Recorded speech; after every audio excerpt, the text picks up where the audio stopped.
Are you looking forward to the new season that's coming up? Yeah, I am. Buzzing to have a full season this year. Since last year was quite cut short with COVID, so definitely raring to get into it. What are the team's aspirations for the upcoming season? Where do you want to finish in the cup and the league? I think we always kind of have high hopes, I guess. We definitely aren't happy with how we ended up last year with no silverware. Definitely want to be back on top in the league and same go as far as we can in the cup, definitely. What are your personal aspirations for the season? So, how many goals and how many assists do you think you'll get? I personally would like to actually be injury free this year. So started off last year quite well. So I think I lasted like 5 matches. Then I got an injury in my groin, and then that was me done. Oh, Would be to be injury free, and then just help the team as best as I can.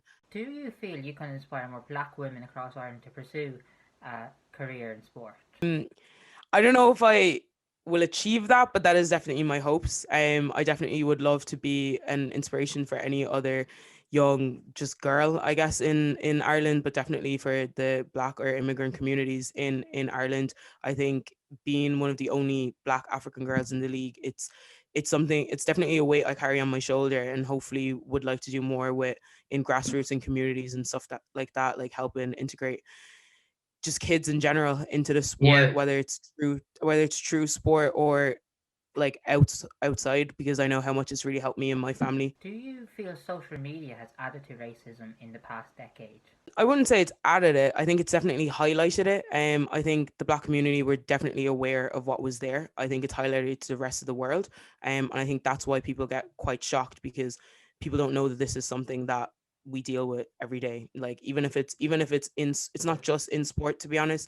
It's every day in every aspect of our lives. It's something definitely that we deal with, and I'm kind of glad that it has highlighted it.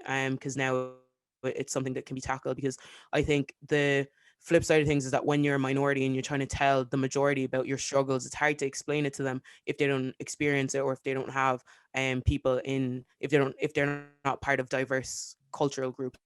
It's very hard to explain and show people what you go through. So I'm not glad that it's happening, but I'm definitely glad that it is being highlighted. Yeah. What would be your advice to someone who's struggling with racial abuse, online or in person or anywhere? Really have any advice for them. I kind of have advice for people who are sending it. Like I think Yeah. there's not much you can do. Realistically, you're a victim. Like there's not much you can do. I'm not really for telling people who are being victimized how to cope. I think it's very hard when you are the victim to be the bigger person. And I think it's very unfair to ask people to be the bigger person when it's something like they might screenshot one person, but it's realistically much more than that. So if it hits a nerve, like I genuinely I don't know what to say, because depending on the day you could react to it any other way. What do you think could be done to tackle racism in football in Ireland? Definitely implementation. I'm aware that, like, with regards to refs, I'm aware that there are like rules and stuff regarding it.